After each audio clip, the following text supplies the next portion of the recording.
Საამშვიდობისა თქვენ უყურებთ პოსტ ანალიტიკას, მე ზვია დავალიანი ვარ, ჩვენ საუბრობთ დღის ყველაზე აქტუალური და მნიშვნელოვანი პოლიტიკური თემების შესახებ. დღეს საღამოს ჩვენი სტუმარი ნინო წილოსანი იქნება, საქართველოს პარლამენტის ვიცე-სპიკერი, საპარლამენტო უმრავლესობის წარმომადგენელი. საამშვიდობის კაპიტან ნინო, მადლობა რომ დღეს ჩვენი სტუმარი ხართ. მოდით დავიწყოთ ჩვენი საუბარი სალომე ზურაბიშვილის მორიგი, არ ვიცი ამას რა დავარქვა, ალბათ სიგიჟე ყველაზე უფრო ადეკვატური სიტყვა იქნება ამ შემთხვევაში. მოკლედ 1 საათის წინ კიდევ ერთი ბრიფინგი გამართა ქალბატონმა, რომელიც საქართველოს პრეზიდენტად მუშაობს, სამწუხაროდ, ჩვენი დამსახურებით, ესეც სამწუხაროდ. და მოკლედ ჯერჯერობით ვერ ყვევი რა თქვა, მაგრამ რამდენიმე აქცენტი რაც შემიძლია გამოვიტანო, ის არის რომ კიდევ ერთხელ დაიბარა ბჭყალებში ბიძინა ივანიშვილი თავისთან სასახლეში და ასეთი რამ თქვა, ეს არ ვიცი ახლა მის უნიკალურ ქართულს დავაბრალოთ თუ რამე შინაარსი დევს ამ ფრაზებში ვერ გავიგე ჯერჯერობით, მაგრამ მარტოც რომ მოვიდეს არაუშავს, მეც მარტო ვიქნებიო. ანუ რას ნიშნავს მარტო მოვიდეს, რას ნიშნავს პრეზიდენტი მარტო იქნება, ანუ რაღაცა ის არის რა ქვია, რამე გარჩევაზე იბარებს თუ როგორ შეიძლება ეს ფრაზები ავხსნათ, მე არ ვიცი და მოდი ამით დავიწყოთ და შემდეგ გადავიდეთ მისი ამ ბოლო 2 დღის რაღაცა ფოიერვერკულ სისულელეებზე, ალბათ სხვა სიტყვა შეუძლებელია ამ შემთხვევაში გამოვიყენოთ. კიდევ ერთხელ საღამოშტობის სალომე ზურაბიშვილის ქართულად ნათქვამსაც კი თარგმანი ჭირდება, ამიტომ რა თქმა უნდა ესე შესაძლოა ბევრი ინტერპრეტაცია მივცეთ მის ნათქვამს. თუმცა სალომე ზურაბიშვილი თავისი შინაარსით, რომ ძალიან ასე ვთქვათ ნეგატიური პერსონაჟია, ამას უკვე დაემატა გუშინდელი სცენა, სადაც მის რაღაც გარკვეულწილად ისეთ ვიზუალურ ესთეტიკასაც უკვე სერიოზული ჭრილი მიადგა. ფაქტიურად ეს არის დეგრადაციის პირას მყოფი სუბიექტი, რომელიც უკვე ლაკა ხოშტარიას კატეგორიის აქტივისტად იქცა. გუშინ ვინც უყურებდა კადრებს, სცენაზე ავარდნის, რაღაცა ალქაჯის როლში მოგვევლინა სამწუხაროდ ადამიანი, რომელიც სამწუხაროდ მთელი ინსტიტუტი სადგება ჭრილი ამით. კი, ნამდვილად. და ეს უკვე აღარც აქტივიზმი არ არის, რაღაც სულ სხვა კალიბრშია გადასული და როგორც ჩემი კოლეგა იტყოდა, პრეზიდენტი გაგიჟდა. ამავდროულად ის როგორც ვთქვით, ან ძალიან ნეგატიური პერსონაჟია, არ მხოლოდ თავისი შინაარსობრივი დატვირთვით და იმ დავალებით, რომელიც მას აქვს, არამედ თავისი განწყობით სალომე ზურაბიშვილი ვერ იტანს ადამიანებს. ამიტომ მისგან ეს რაღაც ლიდერი, ჩვენ საუბრობდით გადაცემის დაწყებამდეც, რომ რაღაც რევოლუციის მეთაური ნამდვილად ვერ შედგება, იმიტომ რომ ის განკუთვნილ დროზე მეტსაც კი არ ატარებს და პირიქით, იმ დროსაც კი არ ატარებს ხალხთან და ხალხში და მას თავადვე აქვს ნათქვამი, რომ ის არის ხალხზე ცოტა ზემოთ. ანუ მისი ეს რაღაც განდიდების მანია და სამწუხაროდ ალბათ ის წინაპირობები, რომელიც მას ჰქონდა ალბათ ბავშვობიდან, აფიქრებინებს, რომ ის არის დედოფალი და ეს რაღაც ცალკე სინდრომია ფსიქოლოგიაში, რომელიც არაძლევს საშუალებას, რომ სახალხო ლიდერი იყოს. ამიტომ სალომე ზურაბიშვილი გარდა იმისა, რომ ქვეყნის წინააღმდეგ დიდი მავნებლობით არის დაკავებული, ის იმ ხალხისთვისაც კი მიუღებელია, ვინც მათ შორის გუშინ აქციაზე იდგა.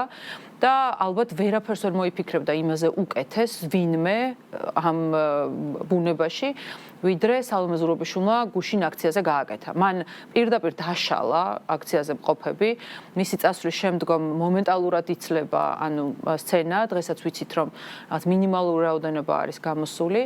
და რაც მთავარია მისი დღევანდელი მიმართვა, რომელზეც ალბათ ასევე გვექნება საუბარი, იყო კიდევ უფრო მეტი ქაოსის და ბუნდოვანების მომცემი მათივე ამორჩევლისთვის. ერთი რაც მინდა დავამატო, მათ შორის გუშინ სალომე ზურაბიშვილის წინ დგომი ადამიანები, ისინი არც ერთი მათგანი არ იყო მისი ამორჩეველი. ანუ მათ არც კი მიუციათ სალომე ზურაბიშვილისთვის ხმა და მათ შინაგანად ზულთ ის და სალომე ზურაბიშვილს ზულს ეს ხალხი. მოკლედ ურთიერთსიძულვილმა, ოღონდ ძალაუფლების სიყვარულმა დააკავშირა ეს ადამიანები და სწორედ ეს არის ძირითადი ან ფორმულის შემადგენელი, რატომაც მათი ეს ბრძოლა იქნება წამგებიანი და რეალურად შედეგს ვერ მიაღწევენ. ნამდვილად საცოდაობა იყო ორი ბუმბერაზე ადამიანის ფონზე, ილია და აკაკის ფონზე, მდგომი სალომე და ბაია და ის ანტისახელმწიფოებრივი, ის სრული სიგიჟის მესიჯები, რომელსაც ისინი იქ აცხადებდნენ.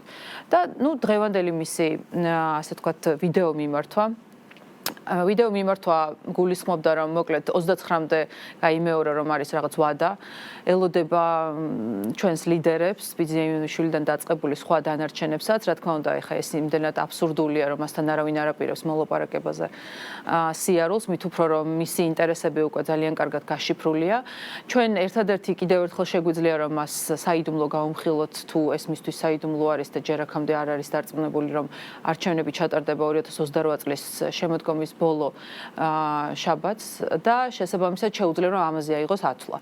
რაც შეეხება თუ 29-მდე არ მიიღო შესაბამისი პასუხი, რას მოიმოქმედებს, ეს იყო კიდევ უფრო მეტი ქაოსის და ბუნდოვანების შემტანი მათივე რიგებში, ვიდრე რამე შეიძლებოდა გაეკეთებინა.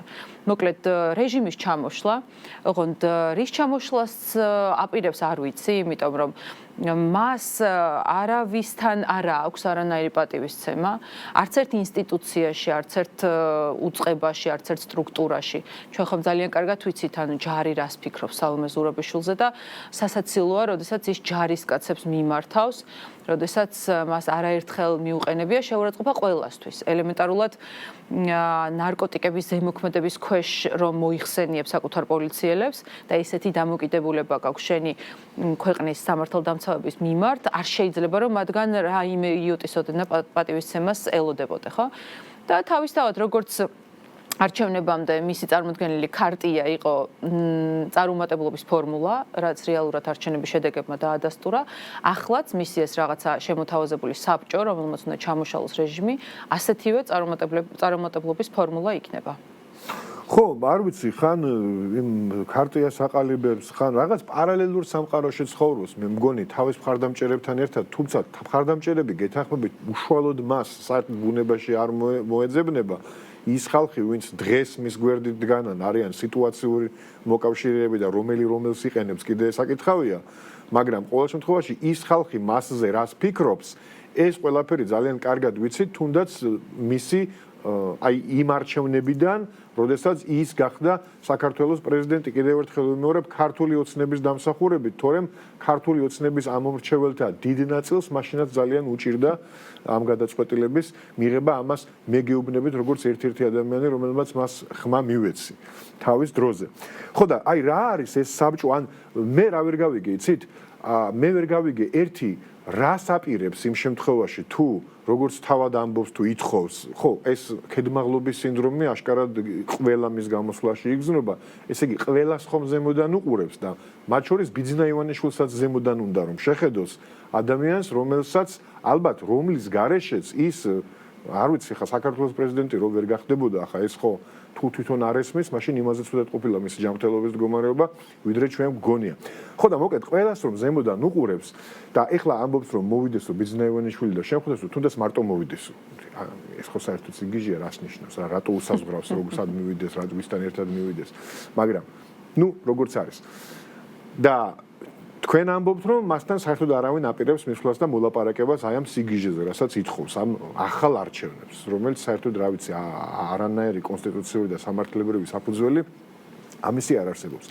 და რა ხდება ამის შემდეგ, ან თვითონ რას აპირებს, აი არ მივიდა არავინ მასთან ახალი არჩევნების დანიშვნის თემაზე მოსალაპარაკებლად. და მოვიდა 29, აი რას აპირებს, ეს ვერ გავიგე, ანუ რა საბჭოს ქმნის და ეს საბჭო რას აკეთებს. და მეორე, თუ ის არ გამოდის ამ სასახლიდან, ხო, ამ დაიმუქრა რამდენჯერმე, რომ არ გამოვალო მე ვაკედავ და აბა ნახოთო ვიწავაო. ამ შემთხვევაში ჩვენ რა უნდა ვქნათ? ანუ მართლა მაინტერესებს ეს კითხვა, როგორც აი ერთ-ერთ მოქალაქეს ასევე მაქვს.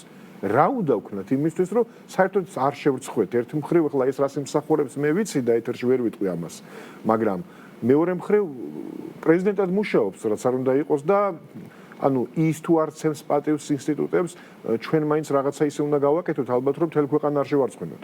რა უნდა გავაკეთოთ ჩვენ ბოლოს და ბოლოს? მოდი დავიწყოთ იმით, რომ ბიძინა ივანიშვილის პოლიტიკურ წონით კატეგორიასთან ოდნავაც მაინც ვერ მივა სალომე ზურაბიშვილი, ამიტომ მისი რაღაცა ეს ფარული სურვილი და ტოლვა, რომ რაღაცნაირად ანუ ბიძინა ივანიშვილის ყურადღების ქვეშ მოიქცეს, ეს აუსრულებელი ოცნება იქნება მისთვის ბოლო დღეებამდე და წუთებამდე. Რა თქმა უნდა, სალომე ზურაბიშვილი, რომელიც პირდაპირ ანტისახელმწიფოებრივ დავალებას ასრულებს და ერთ-ერთი შემოქმედი არის ამ ყოველფრისთვის, ნამდვილად არ იმსახურებს რაიმე მოლაპარაკებებზე. მასთან რაიმე მოლაპარაკებების გამართვას, თუმცა ამის საპირისპიროდ პრემიერ-მინისტრის არაერთი ასე ვთქვათ შეთავაზება არის ნებისმიერი ობიექტურად დაინტერესებული ადამიანისთვის გარკვეული სადისკუსიო ფორმატების გახსნა, მათ შორის თქვენ ნახეთ, რომ დღეს პრემიერ-მინისტრი მსხვილი ბიზნესის 100-მდე წარმომადგენელს ხვდებოდა, ძალიან საინტერესო შეხვედრა იყო, 4 საათნახევარს და მეტი გრძელდებოდა და დაიგეგმა შემდგომი შეხვედრაც. თავისთავად შეხვედრაზე შესულთა განწყობები რო გავზომოთ და შემდგომ გამოსული ამ შეხვედრიდან გამოსვლისთანავე განწყობები რადიკალურად განსხვავდებოდა. ეს ნამდვილად მიგვანიშნებს იმას, რომ ეს კომუნიკაცია აუცილებელი იყო, თუმცა თავად ბიზნესი იყო საკმაოდ ასე ვთქვათ დაძაბული იმისთვის, რომ და დიდი წნეხის და ბულინგის ქვეშ რომ ეს შეხვედრა შემდგარიყო, ამიტომ კარგია რომ დაიწყო ამ ფორმატების შეხვედრა. რა თქმა უნდა, ყველა ანტისახელმწიფოებრივი აქტორის გარდა ჩვენ ყველა შევხვდებით და მაქსიმალურად გამოვიყენებთ ამ შესაძლებლობებს. რაც შეეხება სალომე ზურაბიშვილს, თავისთავად პრემიერ-მინისტრის ბრიფინგი, რომელიც უძღოდა წინ მის აქციაზე მისვლას, ძალიან კარგი პრევენციის საშუალება გამოდგა. ირაკლი კობახიძემ ისაუბრა იმ კონკრეტულ ინფორმაციაზე, რომელიც გამოდიოდა მასთან გამართული კონსულტაციებიდან, მას უმტკიცებდნენ და თუ დააკვირდებით და ნახავთ, ნიკა გვარამიამ უკვე კონკრეტულად გააჟღერა შემდგომში, რომ მას უნდა ჩაენიშნა უკვე ახალი არჩევნების თარიღი. ანუ ეს არის ანტიკონსტიტუციური მოქმედება, მინდა გითხრათ და როგორც ირაკლი კობახიძემ განმარტა, მხოლოდ და მხოლოდ 3 შემთხვევას იცნობს ასე ვთქვათ კონსტიტუცია და პრეზიდენტი აქ არაფერ შუაში არ არის, არც ერთ 3 შემთხვევასთან არ არის შუაში. რა თქმა უნდა, ეს იქნებოდა ანტიკონსტიტუციური, არაკანონიერი და მას უკვე სხვა რეგისტრში პასუხის გაცემა იქნებოდა საჭირო. ნუ კარგია რომ თლათ ესეთ სიგიჟეში ვერ გადავიდა და მისი შეთავაზება რომ მოკლედ როგორც პოსტსაარჩევნო პერიოდში ოპოზიციას ჰქონდა გეგმა რომ მათი გეგმა იყო უგეგმობა, ასეთივე რაღაც განაცხადი გააკეთა, რომ ანუ სრულებით უაზროდ გადადო 29-მდე თარიღი. აქამდეც ვიცოდით, რომ ისინი ახალ არჩევნებს ითხოვდნენ და ამაზე არავინ არ თანხმდებოდა, იმიტომ რომ ის არანაირი საფუძველი არ იყო.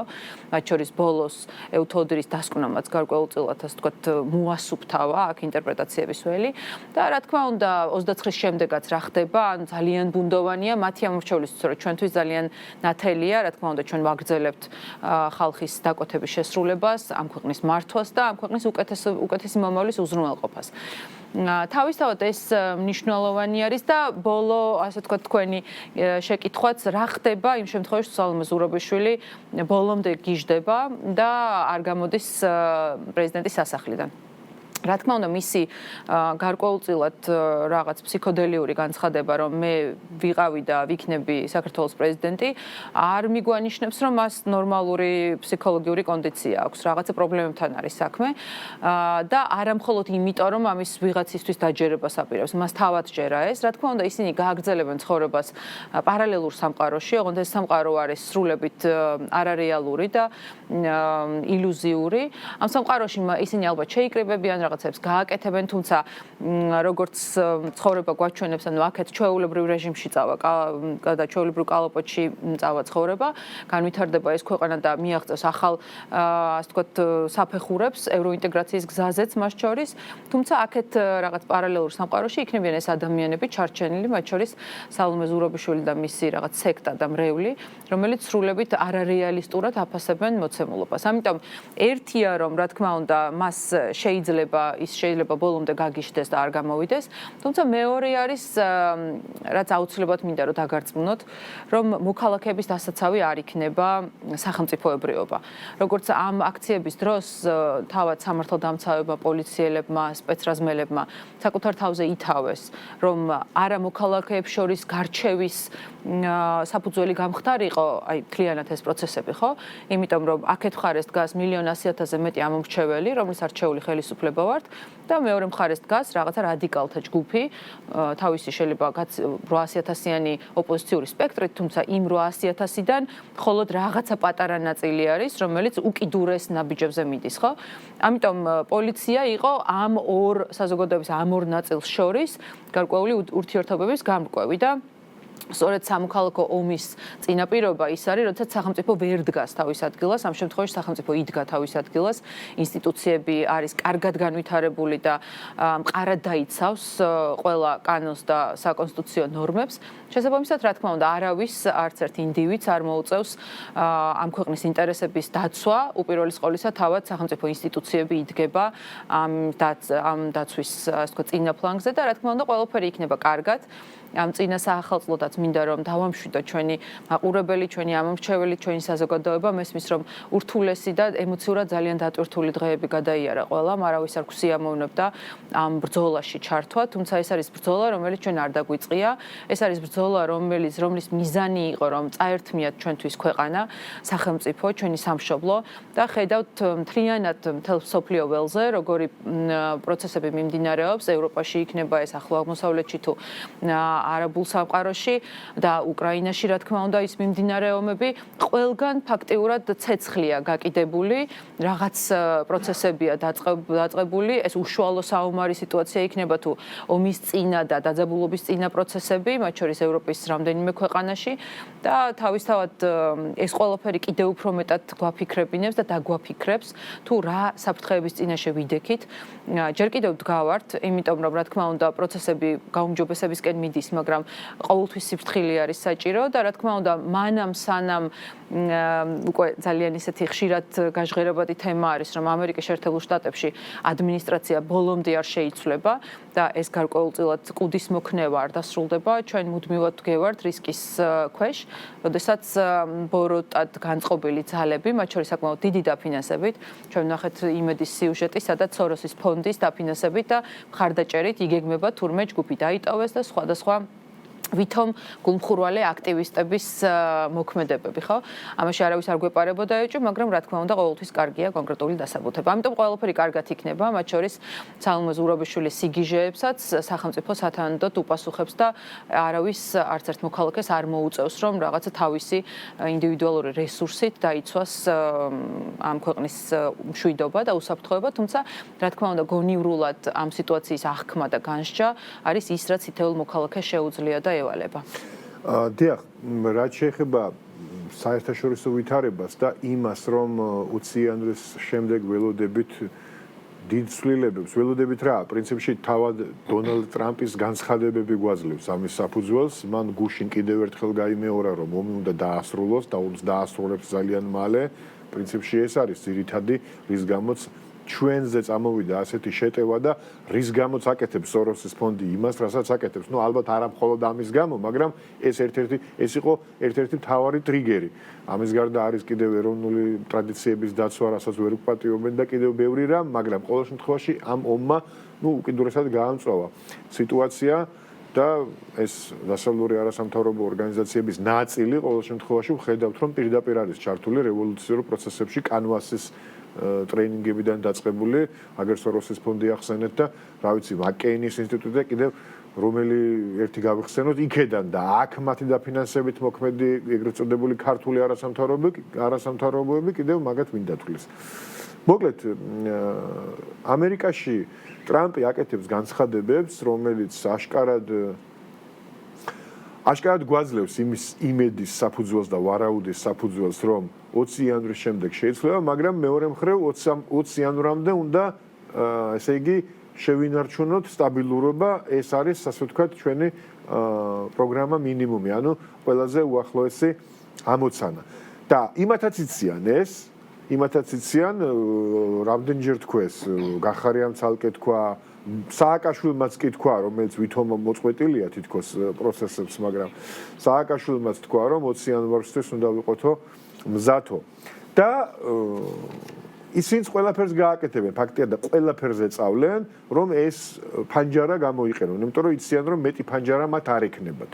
დღეს სააკაშვილმა კიდევ ერთხელ, დღეს კი არა, გუშინ, კიდევ ერთხელ გაუსვა ხაზი იმას, რომ ეს აქციები ყველაფერი ეს, რომელსაც ჩვენ მათი მედია საშუალებებიდან გვაწვდიან, ესე თითქოს ხალხი თვითონ გაბრაზდა სახში უცებ ტელევიზორს უყურებდა და გამოვიდა, რომ სინამდვილეში ამის უკან ძალიან ორგანიზებული სტრუქტურა დგას და მათ შორის პარტიული სტრუქტურები დგას და პარტიები აორგანიზებენ ამას და მოკლედ ფაქტია რომ ისინი ყველაფერზე წავლენ 20 იანვრამდე. ამიტომ კიდევ ერთხელ მინდა გკითხოთ ჩვენ გარდა იმისა რომ უნდა გავაანალიზოთ თითოეულმა მოქალაქემ, უნდა გავაცნობიეროთ რამხელა დაპირისპირების ეპიცენტრში იმყოფება ჩვენი ქვეყანა, კიდევ რა შეგვიძლია გავაკეთოთ იმისთვის რომ და უშუალოდ ხელისუფლება გარდა იმისა, რასაც ვხედავთ და რაც საჯაროდ გვესმის, ხელისუფლება რას აკეთებს გარდა ამისა, იმისთვის რომ შევასრულოთ ეს ჩვენი პროგრამა მინიმუმი, რომ 20 იანვრამდე სტაბილურად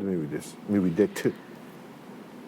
დიდ მსოფლიო პოლიტიკურ დაფაზე უმნიშვნელოვანესი, ასე ვთქვათ, ფიგურები, რა თქმა უნდა, დონალდ ტრამპი და მისი მოკავშირე ევროკავშირში ბატონი ორბანი, რომელიც მინდა გაგახსენოთ, რომ საქართველოს ჩატარებული არჩევნების შემდგომ უკვე მეორე დღესვე მალევე ჩამოვიდა საქართველოში, მოულოცა ჩვენს ხელისუფლებას, აწარმოა კონკრეტული მოლაპარაკებები და ასევე რობერტ ფიცო, რომელიც ასევე სერიოზული აქტორი ჩდება ევროკავშირის მასშტაბით. ამ ორი მსხვილი აქტორის მეშვეობით საქართველოს ძალიან სწორ კომუნიკაციას აკეთებს, ასე ვთქვათ, მეორე ბანაკთან.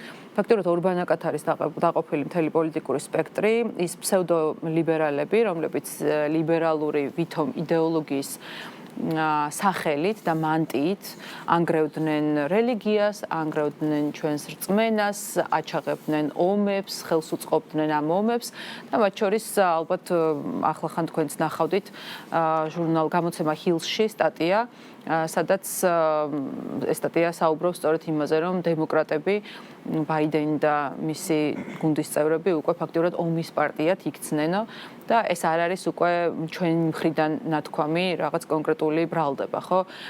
ნელ-ნელა მსოფლიო უფრო და უფრო მეტად მიდის იმ აზრისკენ, რომ უკრაინისთვის ამ პერიოდში რაღაცა ცეცხლზე ნავთის დასხმა უფრო მეტად აჩაღებდა ამ ცეცხლს და სამწუხაროდ უკრაინა როგორც ქვეყანა ნადგურდებოდა და უკიდურეს მდგომარეობაშია, ხო?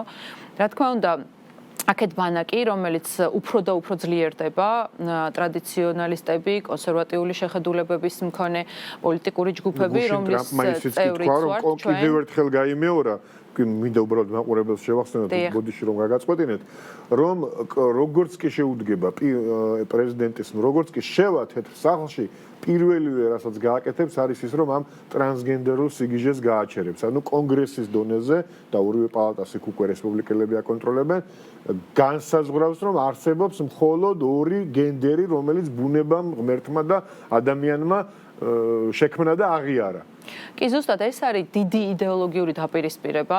ფაქტობრივად ჩვენ არაერთხელ გვითქვამს, რომ არანაირი საწინააღმდეგო არ გვაქვს სხვადასხვა ადამიანების სექსუალურ თუ სხვა ორიენტაციაზე. ყველა ადამიანს აქვს უფლება, რომ აირჩიოს ეს.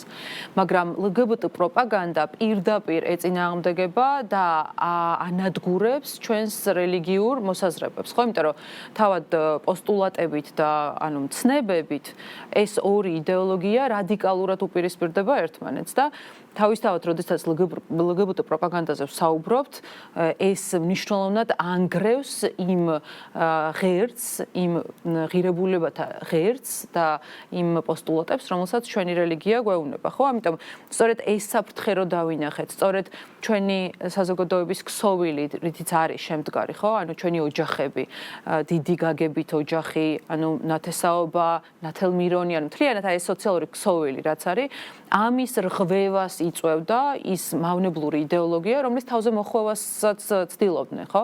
ჩვენ არანაირი საწინააღმდეგო არ გვაქვს სხვადასხვა უმცირესობების ადამიანებთან, მანამ სანამ ისინი არ ცდილობენ, რომ ჩვენ შეგვა ვიწროვონ, ანუ პრივილეგიებზეც არ არის. ანუ ჩვენ დაგვჩაგრონ, ანუ აქეთ დაჩაგრვაზე იყო საუბარი და ფაქტიურად ბოლოს უმრავლესობამ ამოიღო ხმა და თქვა, რომ არა, ანუ ჩვენ უმრავლესობა ვართ და ჩვენ არავითარ შემთხვევაში არ მოვიხვევთ თავზე ამ რაღაცა ნარატივს, რომელიც სრულად ეწინააღმდეგება ჩვენს რწმენას, იმას, რასაც აქამდე მოუყვანი ვართ და ასე შემდეგ. მოკლედ, აი ამ რაღაცა დიდ პოლიტიკურ დაფაზე, სადაც მსხვილი აქტორები უკვე ნელ-ნელა ძალიან ძლიერდებიან და იცვლება, რა თქმა უნდა, ეს დღის წესრიგი. საქართველოს თავისთავად აი ამ მოკავშირეების გვერდით არის ჩვენ ვამაგრებთ სოფლიო პოლიტიკაში მშვიდობის კონცეფციას და ჩვენ ერთ-ერთი პირველი ვართ ვინც ხმა ამოვიღეთ ამის წინააღმდეგ და განვაცხადეთ რომ არავითარ შემთხვევაში არ ჩავერთვებით საომარ პროცესებში და სამწუხაროდ ჩვენივე თავზე გადავიტეხეთ ის რისხვა რომელიც ეგრეთ წოდებული ომის პარტიის და სხვადასხვა პოლიტიკური დინებებიდან მოდიოდა ხო აუხსნელი და არ ვიცი სრულიად აბსურდული ყველანაირი დაწერილ თუ დაუწერელ კანონებს არ ღვევს ის მეთოდები, რითიც ჩვენს წინააღმდეგ ბრძოლობდნენ და მათ შორის წინასაარჩევნო განცხადებები, უხეში ჩარევა ქართულ პოლიტიკაში, სრულებით აბსურდული და დაუსაბუთებელი სანქციები, აი ამ ყველაფერს რო უყურებს ქართველი ხალხი, ანუ იმდენად უსამართლობის განცდა ებადება, რომ უორმაგდება და უსამაგდება სურვილი, რომ ჩვენ პოლიტიკურ გუნდს გამოუცხადოს მხარდაჭერა და მიხარია, რომ ეს მხარდაჭერა გვაქვს. თავისთავად მიხეილ სააკაშვილის განცხადებას გამოვეხმაურები, არავის აქვს ილუზია, რომ ეს აქციები შემთხვევით ორგანიზებული არის, ან რაღაცა ესეთი მარტო ემოციებით, სპონტანურად და ხო, გზნებარე ცდილობენ რომ დაგვარცხნილონ. კი, ნამდვილად, ეს ასე არ არის. მიხეილ სააკაშვილის პოსტი, რომელთაც ის აღიარებდა, რომ ასე დაორგანიზებული ხალხის უკან გაშვება მოკლედ არ შეიძლებაო და უნდა უმასპინძლოთ კარგი რევოლუციური სცენარითო, იქვე ჩაიქოლა მისივე მხარდამჭერების მხრიდან და მოუწოდეს, რომ წაეშალა ეს პოსტი, იმიტომ რომ ძალიან კარგად მიანიშნებდა იმ პოლიტიკურ კომპონენტზე, რომელიც ამ აქციებს თითქოს შეეცადნენ, რომ ასე ვთქვათ, მოეცილებინათ, მაგრამ წარმოუდგენელი არის ამის მოცილება.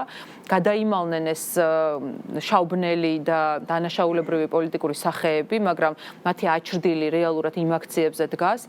თავისთავად, თუნდაც იქ მყოფი ადამიანების ძირითადი მოტივი და მოთხოვნა იყო ხელმეორე არჩევნები, ხო? და მათი ლოგიკით, ანუ მუდმივად უნდა გადათამაშდეს ეს არჩევნები, მანამ სანამ მათი სასურველი პარტია არ მოიგებს, ანუ რაღაცა კოლექტიური ნაციონალური მოძრაობა არ იქნება გამარჯვებული. მე არ მგონია, რომ ჩვენ გევართ ზოგადად ისეთ უგუნურებს, მთლიანად ერთს გულისხმობ არა ჩემს პოლიტიკურ გუნდს, რომ ვინმე ამ რაღაცა მავნებლურ თამაშზე გაყვება ამ პარტიებს, ხო? და ამ ოპოზიციურ სპექტრს. ამიტომ თავისთავად ჩვენ დავიცავთ ამ ხალხის ინტერესს, ვინც ხმა მოგცა და ფაქტიურად ვინც განსაზღვრა ამ ქვეყნის ბედი.